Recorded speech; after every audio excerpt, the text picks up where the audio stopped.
Greetings and salutations, my fellow American sovereigns. This is the Vocational Science Freedom Saturday Night Civics and Sovereignty class, and tonight we will be continuing our reading from a Zerohedge article titled, "What If the America You Pledge Allegiance to Isn't the One Running the Show? The Corporate Veil, America's Hidden Transformation." And we've been following along with the Vocational Science Freedom timeline doc to go along with this article as we fill out the rest of the facts that either might have been purposely left out or just because we're a little bit more detailed at the VSOF. And we left off down here at natural persons versus corporate entities. And I don't want to rehash everything regarding what we talked about as far as natural person is concerned, but I will just simply do a very quick recap, is that the term natural person basically is stating a natural infant, because the definition of person under Title I, subsection 8 in the United States Code is defined as an infant.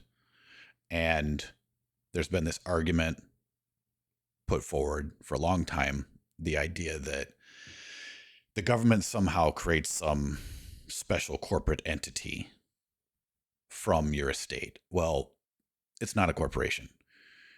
The entity that gets administered is either a trust, which there are many of them out there, like Social Security is a good example of one of the trusts that gets created from a portion of the res of your estate compared to your estate itself.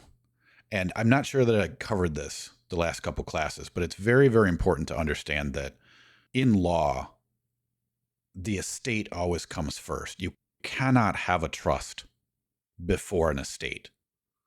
And again, just to simply recap, the substantive definition of an estate is everything that a man or woman owns at law. Okay. So from that standpoint, I'll bring up the timeline doc and return back to our reading. So natural persons versus corporate entities.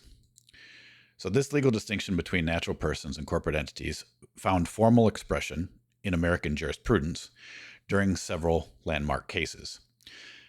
In Hale versus Hinkle, this is a 1906 case, the Supreme Court explicitly distinguished between individual rights and corporate rights, stating, quote, "The individual may stand upon his constitutional rights as a citizen. His rights are such as existed by the law of the land, long antecedent to the organization of the state. The corporation is a creature of the state." So, and this is a much longer holding because obviously there's the little dots in here. The full holding for Hale versus Hinkle is much longer than this, and I highly suggest that everybody just go ahead and read it at your own volition. Now, the difference between that, your rights predate any government and any state. That's why they are inherent. Also, rights are always derived from property. And herein lies the problem with what they're doing. When your estate is basically abandoned by document at the Foundling Hospital, by your parents through signing the birth certificate contract. 6-7 years goes past, presumption of death kicks in.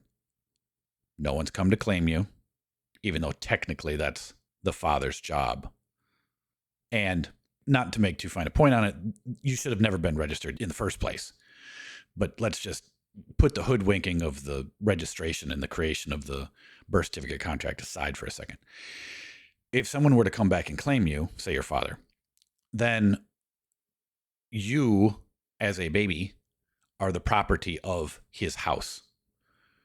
So, again, rights are only derived from property. You don't have the rights in anything that you don't own. And there's a collective idea of that in the idea of the state itself, which is kind of spoken about in a sense in the beginning. The first time it was kind of spoken about was in a book called Leviathan. But when it comes to, say, our government, what happens with that is that we vest rights to this thing that we create. We give it a constitution. and then it must obey. Let's put it this way. Those that swear an oath and allegiance to uphold and protect said Constitution must obey it whilst they are performing the duties which we vested to them, which we don't feel like going and doing every day. Like, say, building roads or chartering corporations, things like that. So that's us under natural law. And then corporations have charters. Corporations, if any of you have ever created a corporation, you know this. You go to a state, you create your charter, you create the bylaws of the corporation, and then you register it. And then it's registered out of said state. And if the corporation is found to be doing nefarious things, the theory is that the state can pull the charter. Now, do they ever really do that? No. What should happen when corporations do nefarious things is that a grand jury should convene of 25 members of the peerage to pull the charter. And first, of course, to determine the facts that they are doing said nefarious things. The chartered corporation does not have rights automatically. They only have privileges. Okay, but as we saw last time, what the attorney tries to do is the attorney has tried to create a situation of which a corporation does supposedly have rights when they really don't. So from that recap, now I'll continue reading. Okay, so this ruling established that legal personhood differs fundamentally from natural personhood.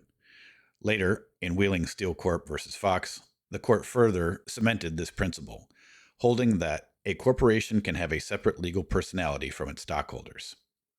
That's true, which it does, because if you hold stock in a corporation, that's a limited liability situation. If the corporation, say, goes and pollutes an entire river, the stockholders are not liable for those damages. That's, in a sense, no different than what it's been for a very long period of time, even stemming all the way back to Rome. But to continue, this fundamental distinction between natural rights and corporate privileges created by the state remains central to questions about the increasingly corporate nature of governance.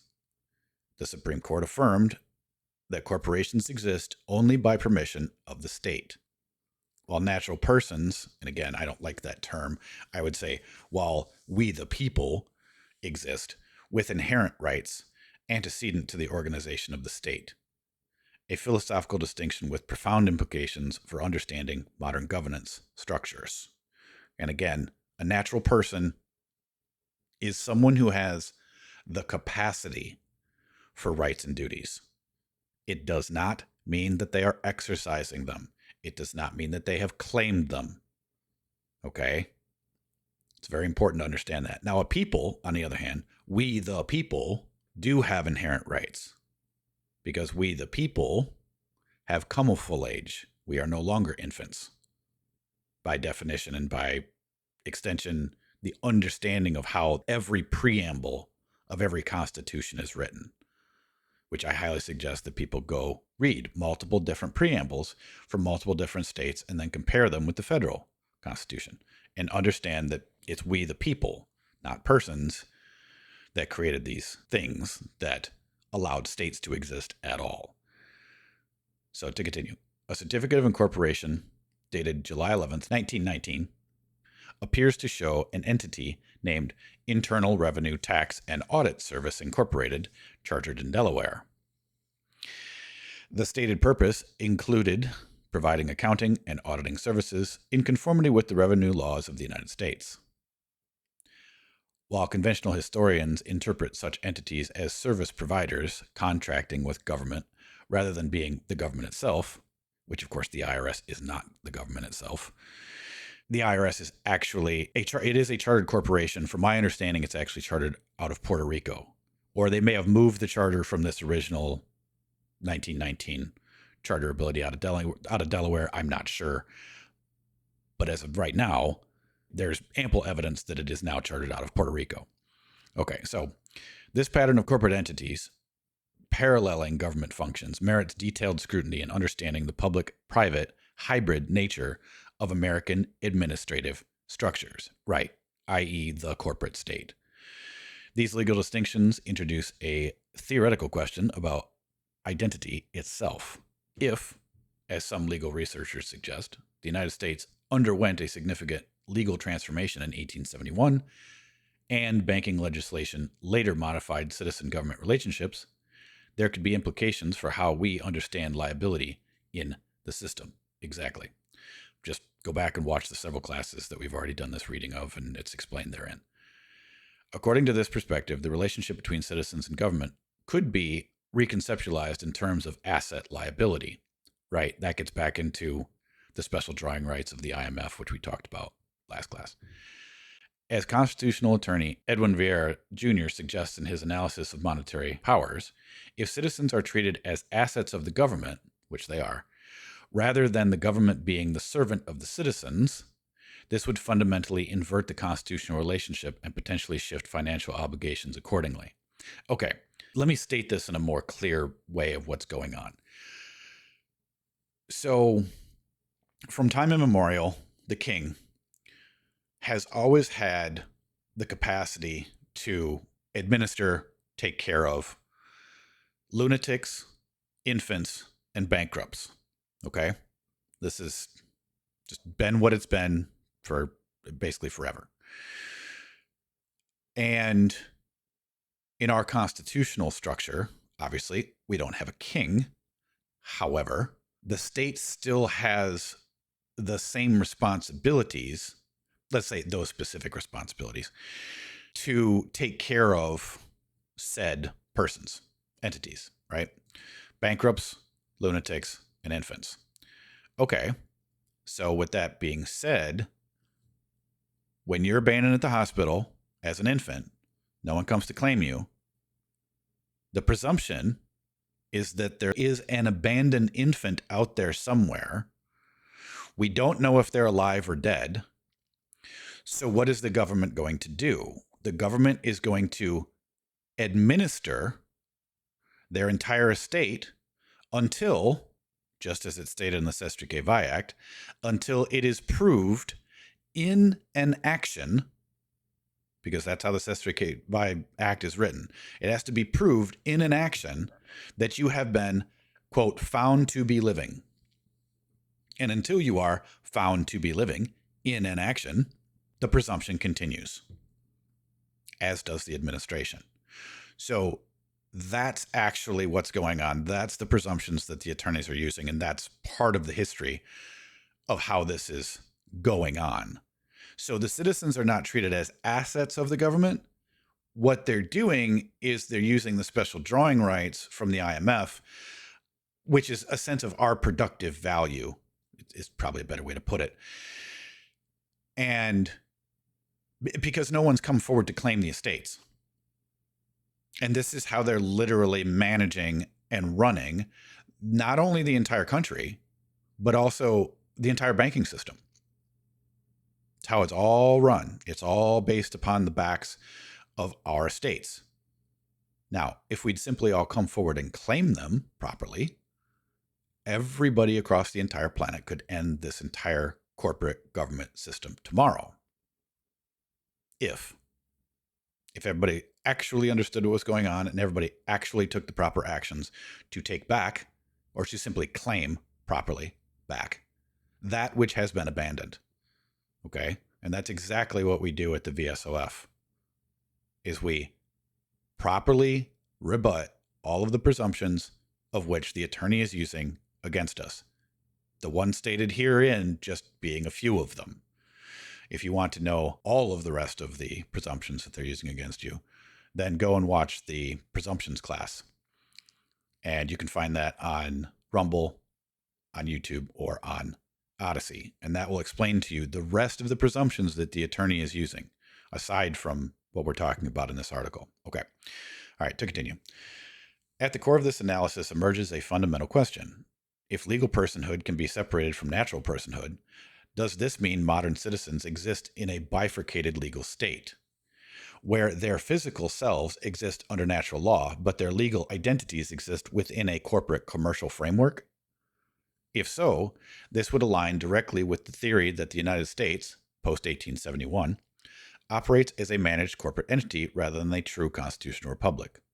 While the 1871 Act explicitly reorganized only Washington, D.C. as a municipal corporation, proponents of this theory suggest this had broader implications for the entire nation. They argue that since D.C. serves as the seat of federal government, establishing it as a corporation effectively created a corporate headquarters from which the rest of the country could be administered under similar principles. This is true. That is exactly what happened. And the states are being administered as conquered territories since the Civil War, because the original republic was bankrupted during the Civil War. And then they brought in this creature in 1871 to take over the 17 enumerated services. And without question, to perpetuate the complete takeover of America, which is exactly what they've wanted ever since the Revolutionary War. All right, to continue. This interpretation views the DC reorganization as the first step in a process that would gradually extend corporate governance frameworks throughout the federal structure. Right. Critics maintain this overreaches the Act's explicit language, which limits its scope to the district itself. Okay. Of course, critics, being attorneys, are going to say that. However, as we went over a few classes ago during this reading, the definition of in this state within the state statutes clearly states that the term in this state means in the District of Columbia. Okay, so the presumption is that you're a resident of the District of Columbia. Why would that be? Because again, your state has been abandoned, the federal government is administering it, and during Roosevelt's administration, which he may get into here in a minute, but during Roosevelt's administration, what happened is that all of the state governors went to D.C. for this big meeting, and all of the state governors basically committed treason against their own state citizens and pledged all of the registered property on the state side to Mr. Federal Corporation here as collateral to continue to take out loans from their private entity called the Federal Reserve, which we completely covered in the last couple classes, which I won't rehash. But that's where the collateral came from. That's where the setup of the perpetuation of the banking system with us, with our states, being used as collateral. That's where it got going. And Roosevelt clearly states this in a book which he wrote called On Our Way, where he even admits within the book that he didn't have any constitutional authority to do what he did. But of course, it had been the plan for quite a long period of time to do exactly what he did. And of course, he was an agent of the international banking cartel, which runs the Federal Reserve. That's well known. So that's how it perpetuated and continued itself through 1933. Okay? All right, to continue. The implications are profound.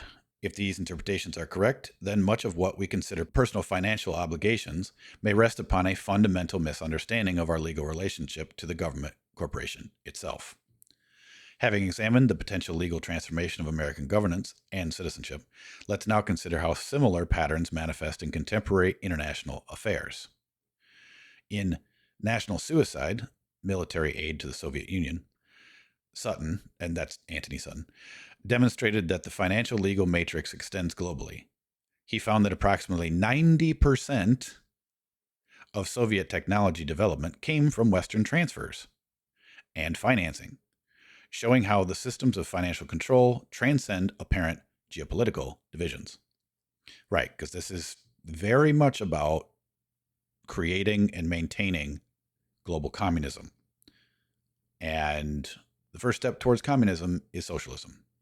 And the planks of the Communist Manifesto, pretty much all of them, have been completely finished, if you will, implemented within America. And if you want to learn more about that, I highly suggest that you go watch the interview with G. Edward Griffin with Yuri Bezmenov, which you can find on any of the VSOF platforms.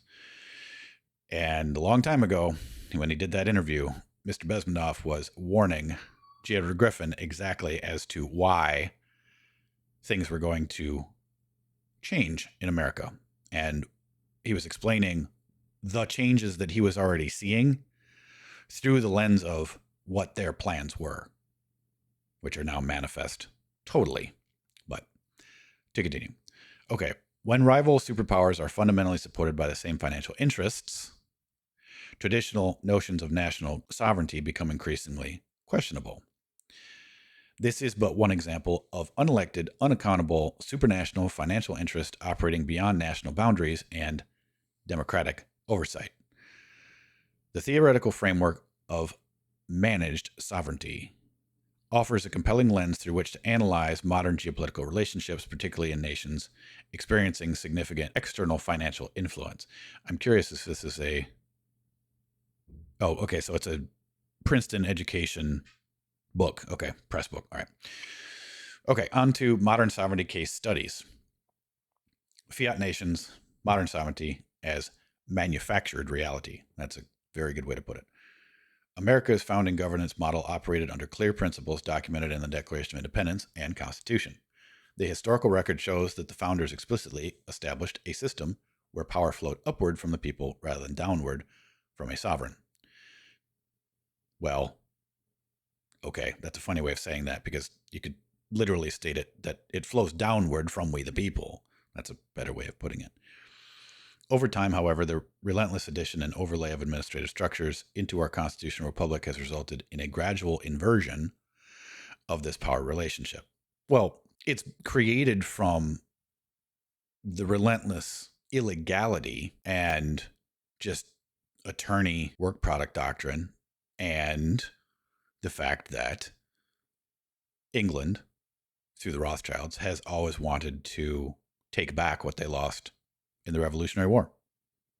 As I've said before, what we lost, or I should say, what the English lost, what we took from them by force of arms, basically they've taken back by force of insight through the attorney, through everything that this article talks about and everything that is laid out in the Vocational Science Freedom Timeline class, which, by the way, you can only find on Odysee and on Rumble. It will not be listed on YouTube for obvious reasons once you guys decide to watch it. All right, to continue. As James Wilson, a signer of both the Declaration and Constitution, stated in contemporary accounts, the supreme power resides in the people, and they never part with it. The flow of sovereignty, documented transformation in governance structure. And I will blow this up for everybody.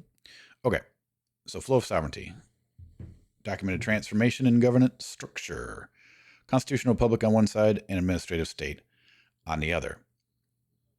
This actually brings me to another point. If everyone wants to really see a very, very well-detailed difference between the constitutional republic and the administrative state, simply go to USA versus US, or I might have reversed that. It might be US versus, no. Yeah, I'm pretty sure. It's USA versus US, and I think it's .org. So on that website, which is a very old website, I found that website, I believe, sometime in the mid-90s. And it was one of the first really well put together websites that ever showed side by side what is properly common law and what is administrative state, Roman civil law, equity, maritime admiralty, and all the rest of the garbage that the attorney uses to administer us. So just saying that as an aside, if you want more detail, please go check out that website. But let's see what is read here. So constitutional republic power flows upward from the people. Again, I prefer it saying flowing downward from the people, but so be it. The supreme power resides in the people, and they never part with it. James Wilson. So the people, supreme power resides with the people, state governments, reserved powers under 10th Amendment. True. Also reserved powers under 10th Amendment, 9th and 10th Amendment with the people. Let's not forget about that one. Federal government, limited enumerated powers. Right. So the states gave up a limited amount of their power. They vested it, to put it that way. That's a better way to always put it. They vested that power. in the federal constitution to say, okay, this is what the federal government is going to do for all of the states so that they don't have to do it each and individual on their own volition, their own time thing. Like having trade treaties with other countries. That would have been problematic. Makes sense. But all of the rest of the powers not vested are reserved to the states or to the people. Right? That's 9th and 10th Amendment. Okay, so that's the structure. And another thing that's not stated in here is the highest power of the people is always the grand jury. So when 25 people, not persons, when 25 people decide to get together, they are the fourth branch of government. Because as it states in the Magna Carta, Articles 64 and 65, the grand jury is explained therein. And when the grand jury comes into existence, it literally takes over government. And again, connect that in with Hale versus Hinkle as far as reading that case, because it's a case about the power of the grand jury. So, and then let's go to the administrative state side. So, okay, so power flows downward from administrators. Administration is removed from the hurry and strife of politics. Right, because it's all based in Roman civil law as to what the attorney wants to do. So Federal Reserve, 1913, private banks control monetary policy, D.C. Municipal Corporation, 1871, body corporate of municipal purposes, administrative agencies outside the sphere of politics. That's every single administrative agency you can possibly think of, including but not limited to FBI, all of the departments of XYZ, all of that. And then legal personhood, creature of the state, Hale versus Hinkle. Well, again, it's not a creature of the state. It is an abandoned estate, because that's where the word state comes from. It comes from estate, and state and also means status. It's also interlocked with the term status. So what they're administering is not a creation of the state. It's a result of it being abandoned and no one coming and making proper claim to it. That's all that's happening. So that's that. So let's back up now. And Aloha said in chat, what basis did the governors use to justify pledging the people's assets as collateral? Yeah. Well, I might have some more detailed information about that in the timeline. Let's see what I have in 1933 here. I'm pretty sure I have a passage specifically about it. Okay, so 1933 proclamation, Roosevelt steals all the gold. Okay, here we go. March 6th, 1933, Conference of Governors. These governors, men operating state franchises of the United States, America Incorporated, again, conquered territories, gratuitously promised the, quote, good faith and credit of their states and the citizenry thereof, without bothering to explicitly say which or what kind of state or citizenry they were referring to when they made this pledge. Everyone present presumably knew that their public office did not grant them any ability to promise resources belonging to the American states, much less the private property of the American people. But the creditors, the international banking cartel, the Luciferian filth, gleefully presumed that the organic states of the American people were legitimately on the hook, extended vast amounts of credit to their proprietors, meaning the United States Federal Corporation, and began advancing false claims against the resources of the organic states and the private property of the American people. This is, in a sense, the basis of HJR 192. Let's see if I've got any more about that. Okay, no, this just goes into the Banking Relief Act. Okay, so that's the only passage that I have about it. Now, if you want a much more detailed account of what happened, again, go pull up, if you can, because you should be able to find it on archive.org. Find the book named On Our Way. And I'm fairly certain that I have it in the Vocational Science Freedom online members library as well. So you can find it there. Okay. And then Law also said, question, when we take our estates back over and step outside of DC jurisdiction, we are not returning to the more pure original form of our organic government, e.g. pre-organic constitution. Yes, you are. At the same time, you're also, in a sense, repopulating the republic itself, because And this gets into all of the details, which are stated within the classes that I did in the reading of The USA is the House That No One Lives In. This playlist, my fellow sovereigns. It was a very long reading because it's a very long document. So it's so it's 8 parts. So in The USA, the Republic is the House That No One Lives In. If you want an absolute detailed, much farther detailed aspect of all of the things that are going on regarding that, and what you just asked as far as the question is concerned, how you get back on the other side, these are the classes to watch along with the VSOF timeline class. So you go through these 2 classes, you will know more about what's going on in America than 95, I would say to 98% of the entire populace of America, including every single person who's out here trying to do news coverage. And I don't care if it's legacy media or if it is independent media, because no one bothers to go back and study this information. They don't bother to find the facts. They don't bother to put them together. They don't bother to put them into timelines.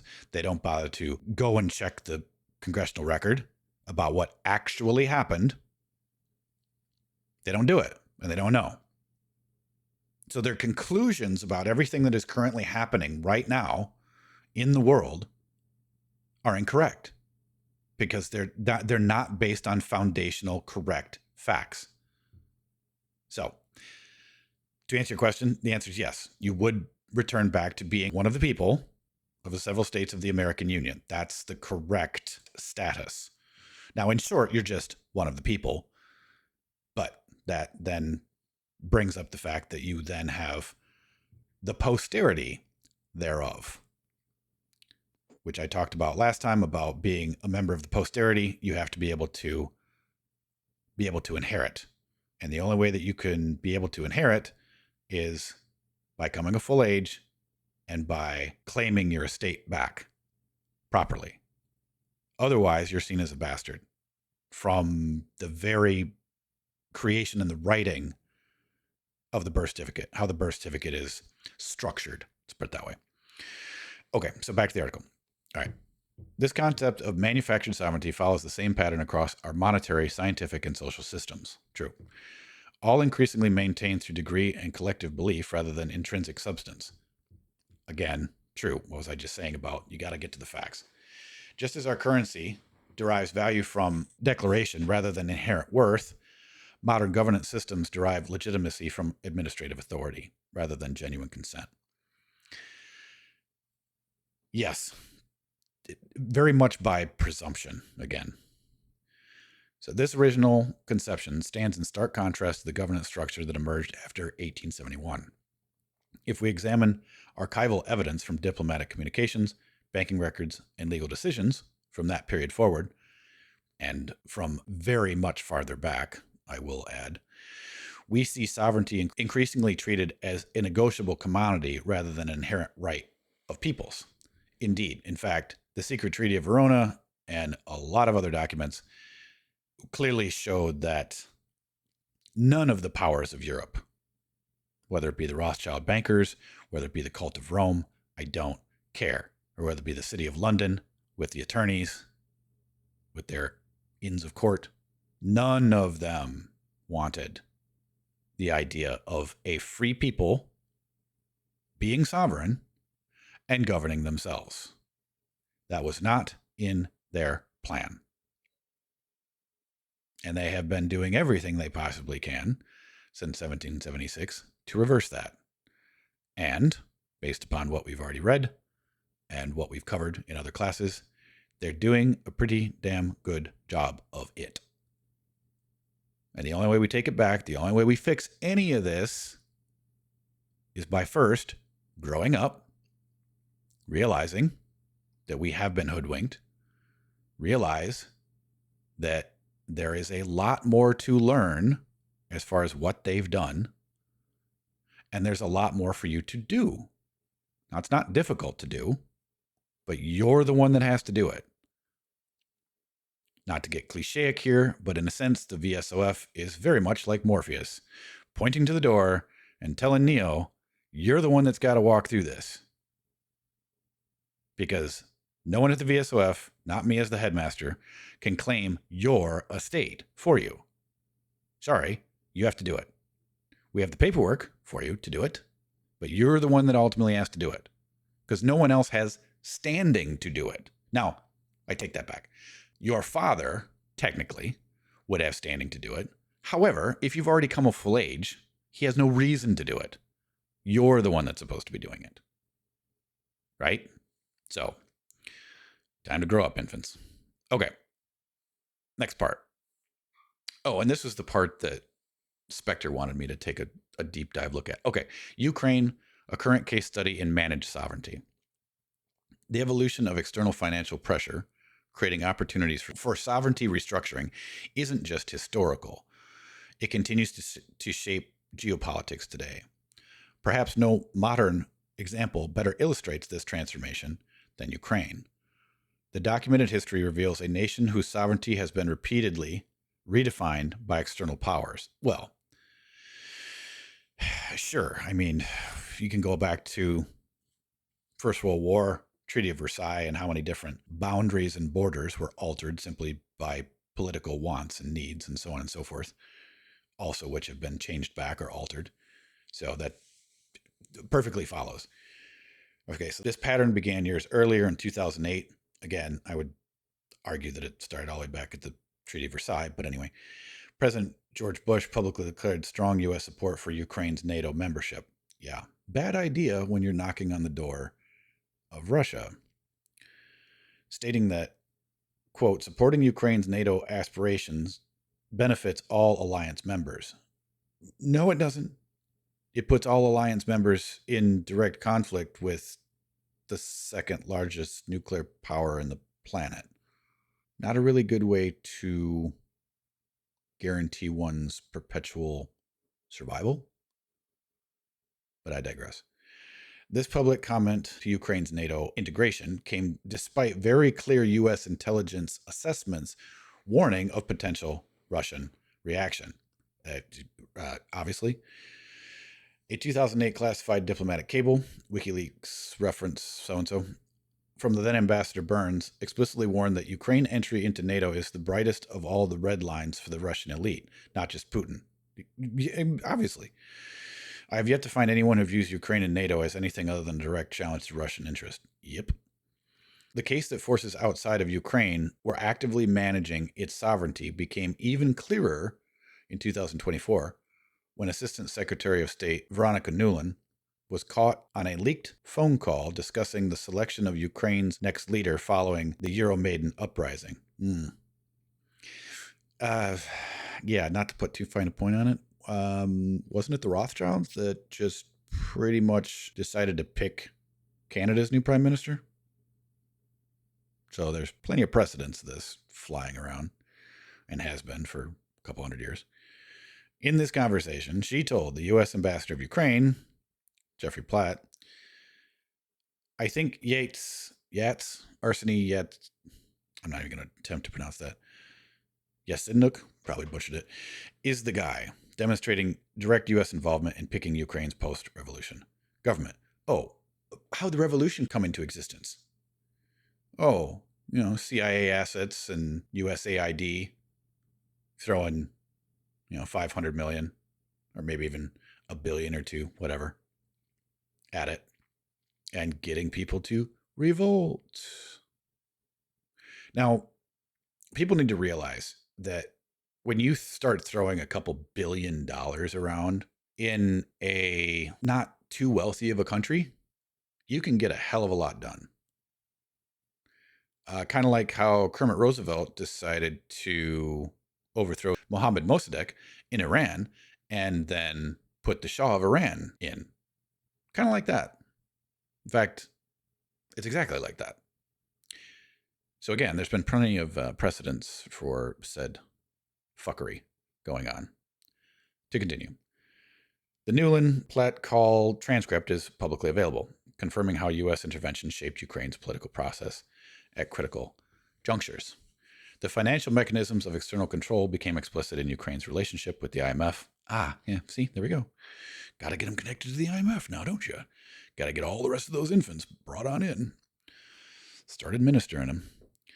The IMF's first review under the extended arrangement for Ukraine, published in August 2015, details extensive conditionality requirements affecting domestic policy, including governance reforms, privatization mandates. Right, that means your schools, your power, your infrastructure, your minerals, and anything else we want to extract out of you. And financial reconstructing, right, as in get a central bank in, the one that we want. And anything else as far as financial, as far as, let's take out a bunch of loans, right? IMF is very well known for that. These conditions represent what economic historian Michael Hudson terms super sovereignty. I would call it more dark Luciferian global fuckery, but to each their own. Where international financial institutions exercise authority that supersedes elected national governments. Indeed. Further, reinforcing the managed sovereignty thesis, financial records show that between 2014 and 2022, Ukraine received billions in funding from the IMF, exactly what I was just talking about, and World Bank, with explicit governance conditions attached. Right. You get this as long as you do XYZ, creating what economists called conditionality. And you see a lot of conditionality when it comes to IMF loans, not just in Ukraine. There's been a lot of IMF fuckery in Africa, Central America, South America. Yeah, just pretty much everywhere. Okay, more recently in 2023, BlackRock, the world's largest asset manager, signed a memorandum of understanding with the Ukraine government. I'm rather interested into where that links to. Oh, literally to BlackRock. Okay. Literally corporate BlackRock news press release article, BlackRock Financial Markets advisory to advise Ministry of Economy of Ukraine. Right. So these are the turbo Luciferians doing what they're doing now. So now BlackRock's just deciding to go in and tell countries what to do. Not that wasn't expected, but anyway. All right. To coordinate investments for reconstruction, further illustrating how financial interests position themselves to influence national development during periods of vulnerability. Or they just simply go in and say, do what USAID has done. USAID was a way for the deep state and other corporate bastards like BlackRock and whoever else, and not to mention a lot of politicians in America, to be able to literally steal as much as they wanted to out of the Treasury of the United States and then divert it into either clandestine operations or just right back into their own pocketbooks, which is pretty much what the entire Biden family did a lot of in Ukraine. All right, but to continue. Okay, so by following the money and leaked diplomatic cables, we can see a consistent pattern: external control over Ukraine's political and economic landscape. This pattern reveals how modern sovereignty has increasingly become a fiat construct, manufactured through financial and institutional control.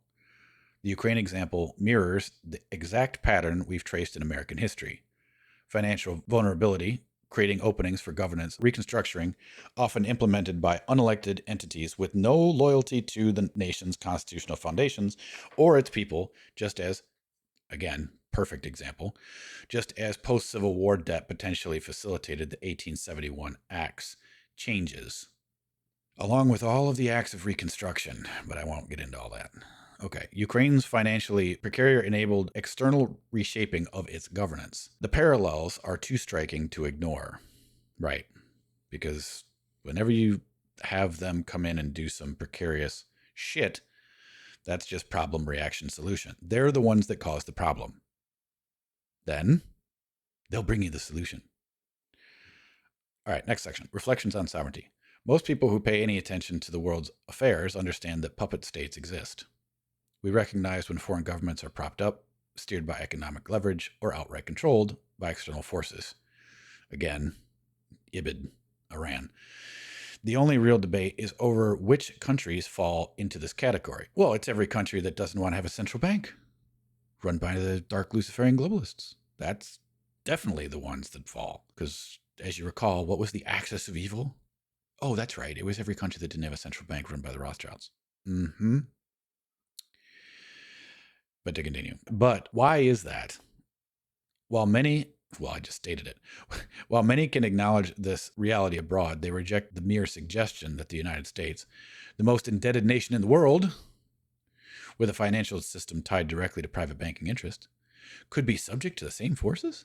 That's almost a joke as far as the amount of knowledge that we have about this now. But anyway, just as a relatively young nation like Ukraine can be openly shaped by external financial interests, any debt-laden country faces similar vulnerabilities.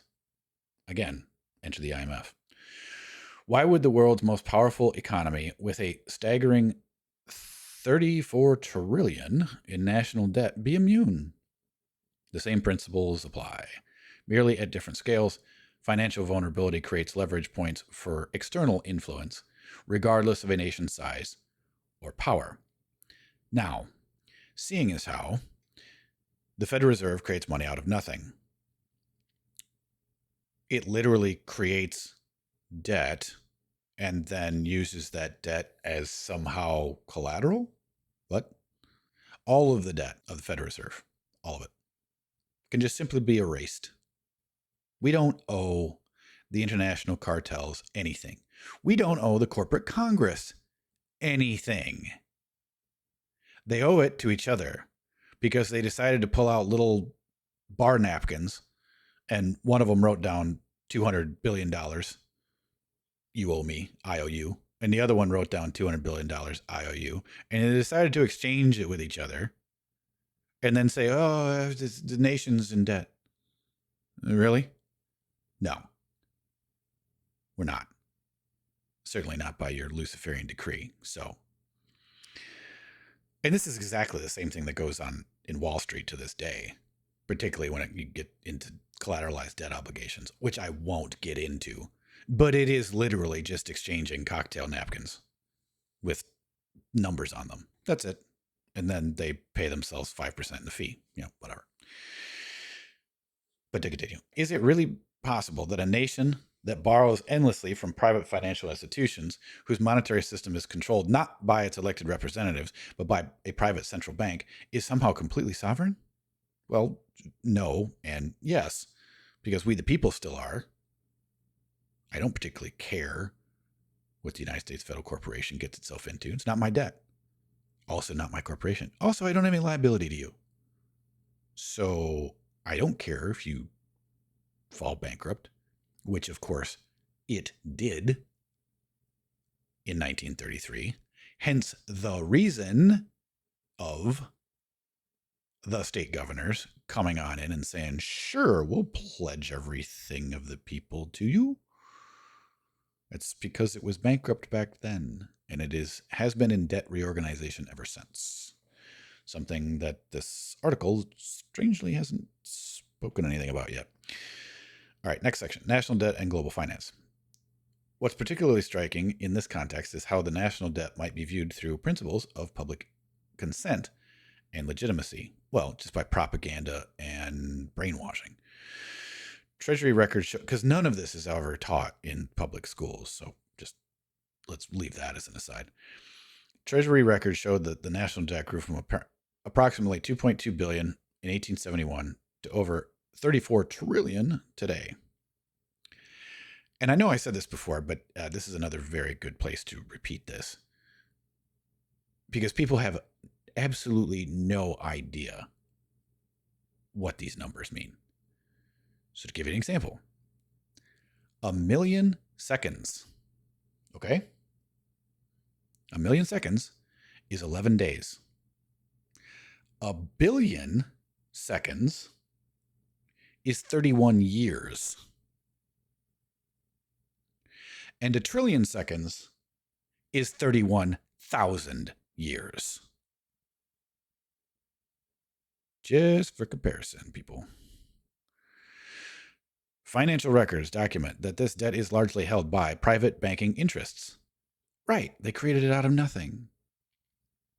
It's just bookkeeping entries, which I may or may not have mentioned. But the way that this dual bookkeeping entry, okay,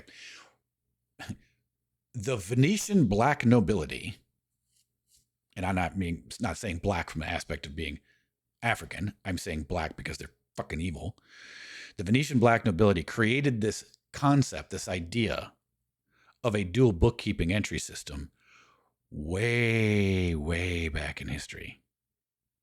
And it's part and parcel of the reason why the Venetian bankers were stated within Unum Sanctum, which is the first testamentary trust, which is where the Pope decided to take the whole entire planet into trust.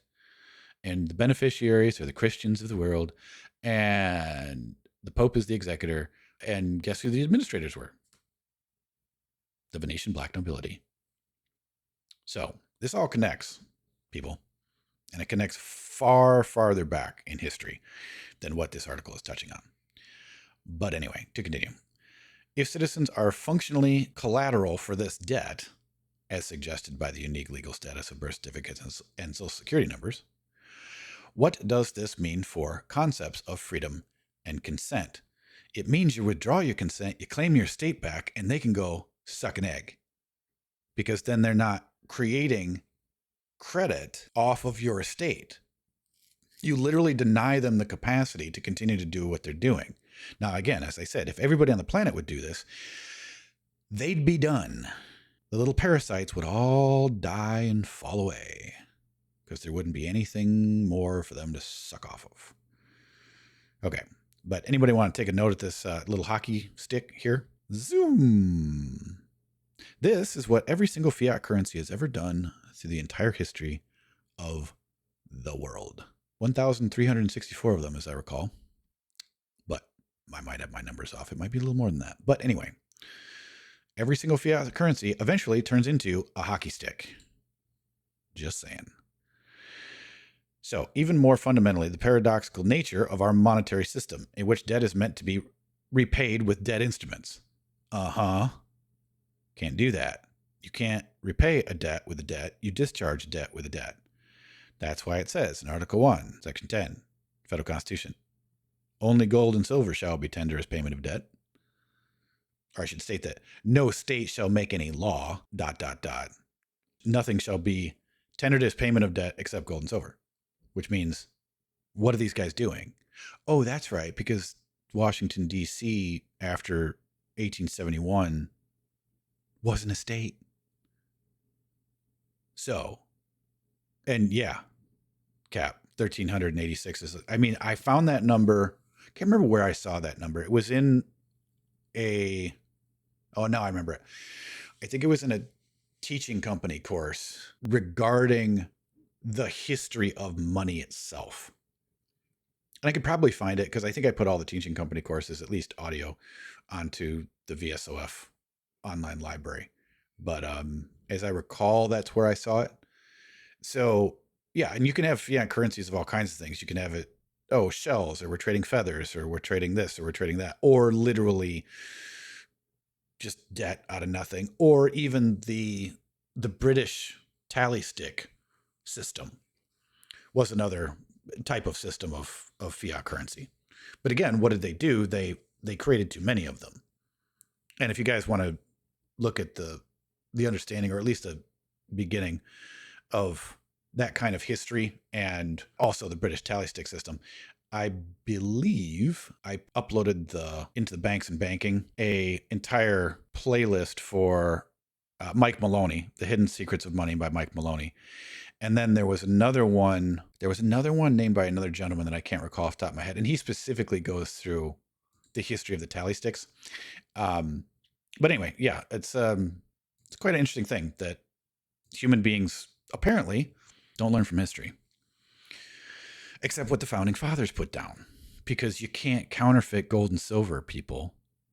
There's so much of it. And if you want to go get more of it, fine. Then you go into the ground and go dig and pull it out. Wonderful. That's okay. But you can't just create out of nothing. Just like poof out of thin air. Yeah. And as the poetic words of Judge Daly from the Credit River decision, only God can create something out of nothing. But to continue. All right. The Wizard of Oz, a financial allegory? Among the most intriguing, though academically contested interpretations of American culture is the reading of L. Frank Baum's The Wonderful Wizard of Oz as a potential monetary allegory, which it definitely was. Published during the heated debates over the gold standard that dominated the 1896 and 1900 presidential elections. These books contained elements that scholars have identified as potential economic commentary. The Wizard of Oz struck me differently when I revisited it after this research. What I once enjoyed as a simple fairy tale suddenly revealed itself as something potentially more profound. Dorothy and her companions confronted the all-powerful wizard, only to discover that behind the elaborate illusion is a small, insignificant man manipulating levers. It is a perfect metaphor for how we perceive authority. Grand, intimidating, and omnipotent. Until we dare to look behind the curtain and find the same old occult Luciferian bullshit. Consider these potential parallels that some scholars have proposed, though it remains debated whether Baum intended these connections. Dorothy walks the yellow brick road, gold standard, in silver shoes, changed to ruby slippers in the film. This mirrors the major monetary debate of the era, whether to base the dollar solely on gold or to include silver in a bimetallic standard. Character symbolism extends further into legal and financial frameworks. The scarecrow, the straw man, without a brain, offers a particularly compelling parallel to the legal concept of personhood. Legal analysis note that when the scarecrow asks the wizard for a brain, he receives only a certificate. Much like how a birth certificate creates a legal person distinct from the living human being. As attorney Mary Elizabeth Croft explains in her analysis of legal personhood, the straw man represents the legal fiction created at birth, an entity with no consciousness or will of its own. Right, because without will, you don't have property. Yet one that interfaces with the financial legal system. This interpretation is strengthened by court decisions like from being a consolidated silver mining company versus Pennsylvania, 1888, which established precedent for treating non-human entities as legal persons under the 14th Amendment, right? Which, of course, as we stated before, was never properly ratified, but let's not rehash that one. While many legal experts reject the straw man theory as an oversimplification of complex legal structures, the parallels remain thought-provoking.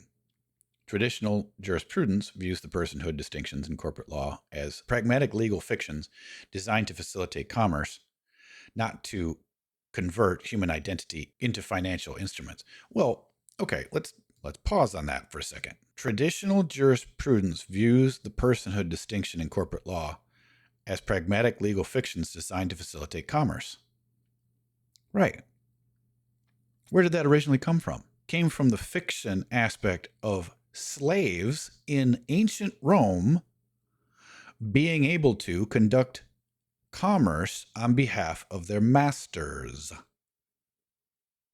So not to convert human identity into financial instruments? Bullshit. It is directly turning you into a slave. So I don't agree with that at all. Because they're just trying to get back to what they wanted or what they had in Rome. Total slavery. But this is slavery 2.0 or maybe 3.0, depending on how you want to look at it. All right. Courts have uniformly rejected arguments relying on the straw man theory, which Wikipedia notes is recognized in law as a scam, and the IRS considers it a frivolous argument. Well, again, yes. Now, I don't know why there's so many law gurus out here that want to continue to perpetuate this stupidity. It's your estate. So no, the aspect of a straw man is not correct. It's that you have not properly claimed your estate. So if you go walking into court and say, I control my straw man, the judge is going to be like, okay, you can go wear a white jacket for a while. However, if you walk into court and you say, I'm the sole lawful executor and heir of the res defendant estate, is there any objection to what I just stated? There's going to be silence because they don't have the capacity to administer that which actually has a lawfully appointed executor. Now, of course, you have to do that first, which means you actually have to get your vocational science freedom status doc set done. But then you have a recorded document of which you have been appointed as the executor of said estate. How can you do this? Because it's your estate. So how is that done? By will. And if you don't understand the importance of will as to what I'm talking about, and I'm not just talking about the last will and testament, I'm talking about your will in its totality, because your will has been probated. So you don't have one, according to them. So you have to knock out these presumptions in logical, correct, lawful order. If not, you're going to be stuck with idiots telling you that, oh, you can just control your straw man by filing a UCC1 statement. Uh-huh. Do you want to tell me how you had the standing to do that? And by the way, everybody, just for argument's sake here, anybody who wants to perpetuate the UCC has no idea what they're doing. None, 100%, full stop. Why? Why do I say that? Because the UCC1 filing statement is a lien interest. You're liening something. Okay, so tell me how you could lien your estate without first claiming it. And then tell me on second, why the fuck would you lien your own estate anyway? It's like putting a lien on your own house. For what? No reason for it. And then people say, oh, because you're first in time, first in line. For what? Dealing with fictional fiat currency run under the jurisdiction of the law merchant? Why would I want to fuck with that at all? I don't. I don't want any bonds connected to my estate. I don't want any pledges connected to my estate. I don't want any contracts connected to my estate when it comes to the corporate state. At all. None. Zero. Zip. Zilch. Get rid of them. So you have to get rid of the contracts. You have to rebut the presumptions. And you have to claim what's yours. Literally to claim your birthright. That's the only reason you should be ever walking into a court, is to claim your birthright as one of the people of the several states of the American Union. So, I agree with this. The straw man argument is ridiculous because people don't understand what they're doing. But anyway, to continue. Okay. Treating non-human entities as legal persons under the 14th Amendment. All right. While many legal experts reject the straw man theory as an oversimplification of complex legal structures, the parallels remain thought-provoking. So, IRS considers it frivolous and fines people who claim it on their tax returns. Okay, what you want to do with the IRS is you want to get your estate EIN. Then the IRS will send you a letter saying that you're the executor of said estate. Also something that we do at the VSOF. Then the IRS will shut up, because then you can go and create an account with your estate EIN of which you're the executor because you're actually running it correctly. But you want to learn more about that? Join the VSOF. All right, to continue. Courts have rejected these interpretations primarily on procedural grounds, finding no statutory basis. Right, because it's not in the statutes. It's at law. All of our remedies at law, at common law. Because that's how they had to destroy the common law and then brush it under the table and try and make people forget that it existed and realize that there's remedy there. And by noting that capitalization conventions in legal documents serve administrative purposes rather than creating separate legal entities, and that Congress never explicitly authorized converting citizen status into financial instruments. They don't have to. God, this guy's making bad arguments. Okay, this is all contractual. It has nothing to do with Congress as far as them creating laws. What does the federal Constitution state? And every state constitution state? There shall be no law abrogating the right of contract. If you enter into contract, the contract, however it's written, supersedes your rights protected under the Constitution. Always has, have, always will be. Because of the very reason I just stated. You can't start to make constitutional arguments to get yourself out of a contractual obligation. Okay. So what do you need to do? Get yourself out of the contractual obligations. That's the problem. And the presumptions. Also the problem. That's how you're getting stuck in there. It has nothing to do with the Congress explicitly authorizing converting citizens into financial instruments. Anyway. However, the distinction between natural and legal persons in our governance system, regardless of original intent, has created a dual framework where interactions with government increasingly occur through this legally constructed identity rather than as natural individuals. In Tid Woodman presents one of the most fascinating parallels. Beyond presenting industrial workers dehumanized by industrialization, some researchers have noted that tin could be read as an early reference to the concept of identification numbers. Right, tax identification number. More specifically, interpretation suggests directly refers to taxpayer identification numbers. He rusted frozen state after working himself to exhaustion mirrors how the tax system extracts labor value until citizens are financially immobilized. Yeah, good point. His search for a heart reflects the spiritual emptiness of a system that reduces humans to economic units. Right, as I said regarding the IMF, you are a human resource, and the IMF trades, again, what's called special drawing rights, because they are drawing off of your financial capacity, your human labor, your human resource, if you will. When the wizard gives him a ticking clock instead of a real heart, it symbolizes how artificial measurements like GDP, tax revenue, or credit scores replace genuine human well-being in economic policy. That's a good point. The Cowardly Lion has been variously interpreted as, okay, here we go. This was exactly what I was getting at before. The gentleman whose name I couldn't remember. William Jennings Bryan. So the Cowardly Lion is William Jennings Bryan, the populist presidential candidate, or as representing authority figures who maintain power through intimidation but crumble when challenged. In the story, the wizard gives him an official recognition award, a meaningless credential that nonetheless satisfies his desire for status. Political historians have drawn parallels between the lion and political figures who have the constitutional authority to challenge financial powers, but lack the courage to do so.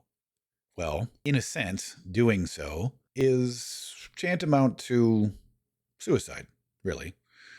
How shall we count the ways? Garfield gets shot in the back. Lincoln, shot in the back. Kennedy, shot all kinds of different directions. And let's take foreign leaders, for example, ones that don't want to go along with central banking. Gaddafi, hung. Iraq, destroyed. Yeah, I could go on, but I'll just leave it at that. Right? So, and then the ones that they can't get after or can't go and destroy necessarily are places like North Korea. But it's pretty much suicide to go against them unless we all just take away their power. It's the only way to do it as far as I can see it, aside from a full-on civil war, which I'd prefer to avoid, but might be inevitable depending, based upon their irrationality, their insanity, and literally their physical psychopathy. But anyway, I digress. All right, so to get back to the article. Congressional records from debates over the Federal Reserve Act show numerous representatives expressing concern about the legislation while ultimately yielding to banking interests. The medal the lion receives represents the hollow honors bestowed upon the political figures who maintain the status quo rather than confronting entrenched power. Indeed. The Wicked Witch of the West, with her flying monkey police, is an interesting parallel to enforcement systems. Historical records show that the period of the book's publication coincided with the expansion of modern police forces and their increasing use to control labor unrest, breaking unions. Some of the earliest ones, let me think of some of the names. I think if I recall some of the names of the earliest ones, I think Blackstones, literally, strangely enough, eerily close to the names of these problems that we now have, were some of the ones like in going all the way back to the Old West. And then, of course, the rest of them had various different names. And yes, they were usually summed up to break up unions. And they were paid by corporations. And now we have militarized police, which is a standing army against us, which is exactly what the founding fathers warned us against. And what are the stupid pigs doing? They're enforcing corporate policy. Not law, not common law, just corporate policy. Because that's what statutes, acts, ordinances, and codes are. That you consent to by contract. So, to continue. The fields of poppies, where Dorothy falls asleep, presents another curious coincidence. Historical records document that during this exact period, the British Empire had indeed been the world's largest dealer in opium. Yeah, good point.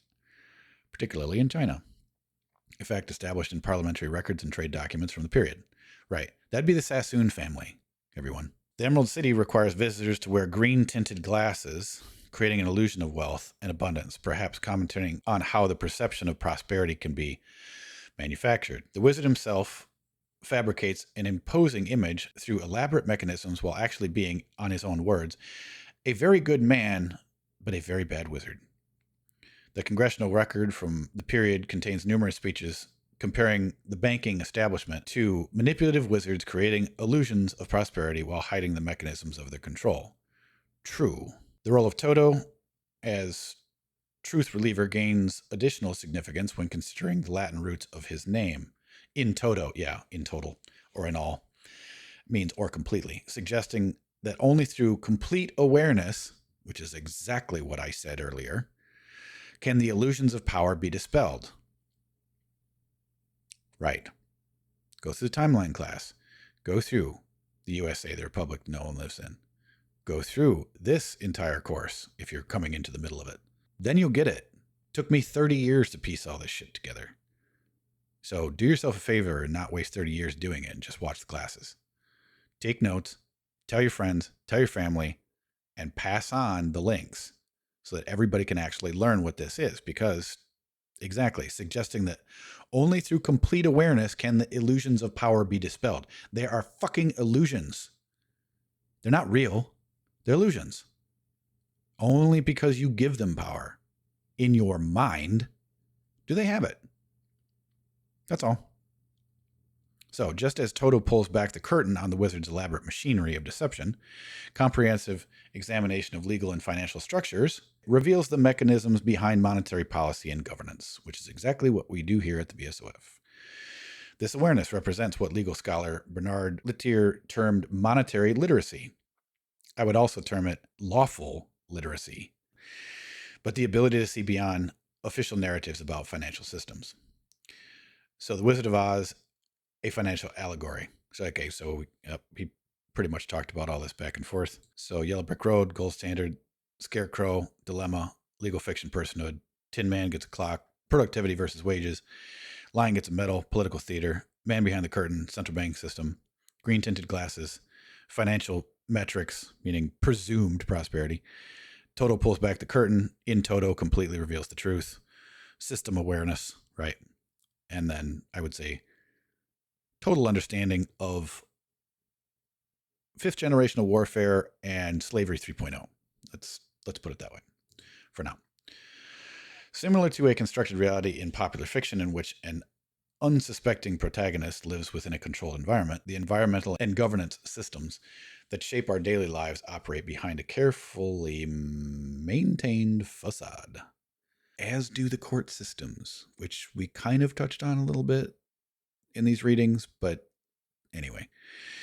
Manufactured perceptions, whether of prosperity, security, or freedom, serve as powerful tools for social management, a pattern that repeats across multiple domains of contemporary life. Whether Brahm consistently intended these parallels remain debated by literary scholars, with some maintaining the book was written primarily as a children's entertainment. Regardless, the alignment between the story's elements and the monetary debates of its time is well documented in multiple academic analyses. Stories often serve as vehicles for ideas that might be too controversial if presented directly. Yeah, exactly. Truman Show, precisely. Lord of the Rings is another good example. One ring to rule them all? Yeah. Could The Wizard of Oz be among the most successful examples of encoding economic critique in popular culture? Question mark. Okay, if you really want to get to that one, I would say The Matrix is far better, but okay. If this reading is a beloved children's story, it seems far-fetched, I understand. I felt the same way initially. But I just had begun noticing patterns once I looked them over. I invite you to consider these symbols with fresh eyes. What initially appears coincidental might reveal deeper design when examined collectively. Examining the evidence. Okay, I think I'll save this section. Okay, we'll probably be able to finish next time. So let's stop here at examining the evidence, which is good because we'll come right back to a timeline to start out next time. Okay. Does anybody have anything else to comment about in chat is concerned, or any questions otherwise? And I'll actually check chat. All caps, false prophet. That's a funny name. The deception is mind-blowing. Yes, it is. And if not, that's fine. Okay, so we'll come back to this point next Saturday. And just as a reminder for everyone, we do have Wednesday night open roundtables, but you do have to get vetted to join the Vocational Science Freedom. And if you want to do so, you can go to the Vocational Science Freedom website, which is vocationalsciencefreedom.wordpress.com. The links are in all of the show notes for all of the classes. And just come in here, click on the welcome package, download the welcome package, fill it out, send it back to me at VSOF@protonmail.com, and we'll get you set up with your comms and connected into the Revolt server. And then you can join in on the Mega server as well and join us in class, both for Saturday night and Wednesday night. So with that, I'd like to thank everyone for coming. I appreciate all of you sharing the links to these classes so that your fellow American sovereigns can truly learn what has happened to our republic. So until next time, stay safe and stay sovereign. Oh, say, can you see